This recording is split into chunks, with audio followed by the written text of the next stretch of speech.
2025-এ 22 November আমি বাড়ির থেকে বেরিয়ে আমি ভাড়া গেছি। সে এরপরে দা ছেলেটা কন্টিনিউ আমার বাড়িতে আইতাছে থাকতাছে কন্টিনিউ, আমি কিচ্ছু কই না। আমি বাড়িতে আইতে পারি না, আমি বাড়িতে আইলে আমার উপরে অ্যাটাক করা হয়। 2-1 বার করছে। এই দাদা দেখছে, এই পাশের বাড়ি তাইনও দেখছে, আমার মাথার মধ্যে বাড়িও দিছে। গত শনিবার 7ই ফেব্রুয়ারি আমরা মিউচুয়াল ডিভোর্স হয়েছে। মিউচুয়াল ডিভোর্স হওয়ার পরে আমি হেরে কইছি যে কয়দিন তুমি আমার বাড়িতে আসো, একটা মানুষের তো হুট করে আজকে হইলে কালকে বের করে দেওয়া যায় না। সে 2 মাসের টাইম চাইছে। আমি বলছি ঠিক আছে, 2 মাসের টাইম চাইছো, 2 মাস থাকো, এটা কোর্টের মধ্যে লেখা হয়েছে 2 মাসের মধ্যে তুমি বাড়ি ছাড়বা, যদি না ছাড়ো আইনগত ব্যবস্থা নেওয়া হইব। আমি কইছি এই যে 2 মাস থাকো, এই 2 মাস ভদ্রমতে থাকো, আমার বাড়িতে যাতে কোনো জোর ঝামেলা না হয়, ছেলেটা যাতে আর না আয়। সে কালকে রাত্র ছেলেটারে নিয়ে আইছে। আজকে আমি খবর পাইয়া আমি আইছি, আয়া হেরে করিঙ্গেল দিছি, খুলে না। ফোন করছি যে গেটটা খুলো, হে খুলে না।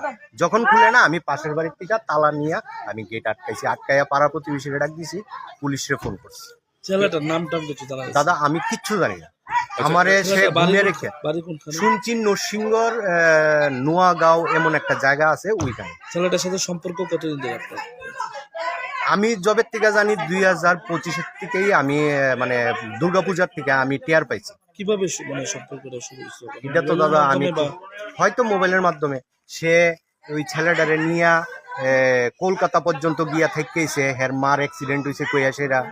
তারপরে দা আমি দিল্লি গেছি একটা কাজে, সে বাড়িতে আমার ছেলে মেয়েরা রেখা সে গেছে গা এই ছেলের লগে শিলং ঘুরতে। ইডি সব যখন আমার কাছে ধরা পড়ছে তখনই আমি ডিভোর্সে যাওয়ার লিগে বাধ্য হয়েছি। আপনি কি করেন? আমি ব্যবসা করি। এই জায়গাটা কি ধরা হয়? এটা আপনার কুলকামিনী পাড়া, যোগেন্দ্রনগর কুলকামিনী পাড়া। আপনি কি চান?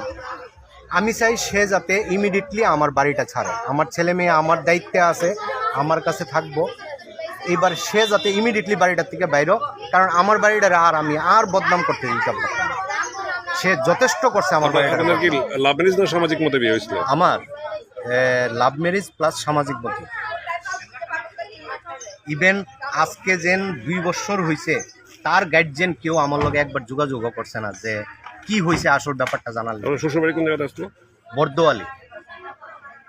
রোমান্স করে সেদিন আমরা গাড়ি স্কুটিতে পড়ে গেছি, আমরা দুইজনে যাইতেছি, তারা রাস্তা সাইড দেয় না।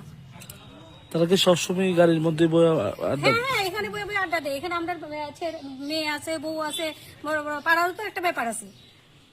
এর আগে মানে তার হাজবেন্ড একবার পাড়ার লোক ডাকাইছিল, পাড়ার লোক সবাই ডাকাইছিল তার হাজবেন্ড, তাই তখনও শুনছে না যে হেরে আইবার লেগে বারবার নাড়াও করা হয়েছিল। তুমি থাকো ডিভোর্স